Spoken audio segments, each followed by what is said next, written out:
काँग्रेस प्रदेशाध्यक्षांनी केलेल्या वक्तव्याचे पडसाद हे आता विधिमंडळात उमटलेले आहेत। मुख्यमंत्र्यांबाबत त्यांनी हे वक्तव्य केलं होतं। मुख्यमंत्र्यांबाबत केलेल्या वक्तव्याचा निषेध असं प्रवीण दरेकर म्हणाले, तर मुख्यमंत्र्यांवर वैयक्तिक टीका करणं चूक आहे असं ठाकरेंच्या सेनेचे अंबादास दानवे म्हणाले। व्यक्तिगत टीका नव्हे, सरकारवर टीका होती अशी भूमिका भाई जगतापांनी घेतली, तर मुख्यमंत्र्यांच्या औरंगजेबाशी तुलनेचं समर्थन करत नाही असं शरद पवारांच्या राष्ट्रवादीचे शशिकांत शिंदे सुद्धा म्हणाले। गंभीर दखल सरकारने घेतली, ही कारवाई करण्यात येईल अशी प्रतिक्रिया बावनकुळेंनी दिली।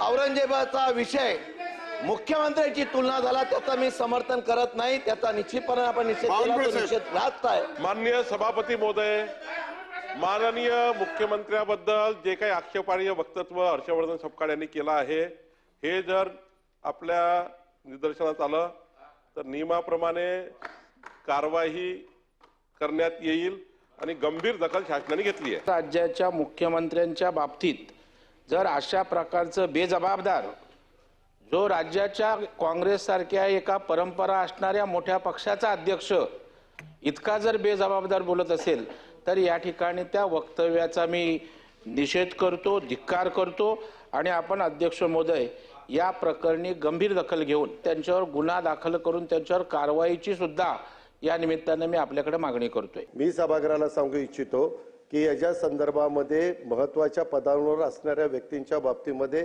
जर चुकीची अशा प्रकारची वक्तव्य काढली तर त्याच्यामध्ये जे काही नियम आहेत, कायदे आहेत, त्या संदर्भातल्या सगळ्या गोष्टी तपासून घेतल्या जातील आणि ह्या संदर्भामध्ये तपासून घेऊन हे त्याच्यामध्ये दोषी असेल तर त्याच्यामध्ये योग्य ती कारवाई सरकार करेल, ते अजिबात हायगाय केली जाणार नाही। औरंगजेब जेवढा क्रूर होतं तेवढाच देवेंद्र फडणवीस यांचं सरकार तेवढ्याच क्रूर पद्धतीने महाराष्ट्रात कारभार करत आहे, हे माझं विधान होतं।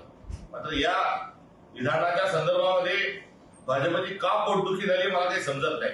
मी काही विचित्र बोललो नाही, देवेंद्र फडणवीसांच्या संदर्भात मी अपशब्द वापरले नाही, कुठे देवेंद्र फडणवीसांचा एकेरी उल्लेख मी केला नाही।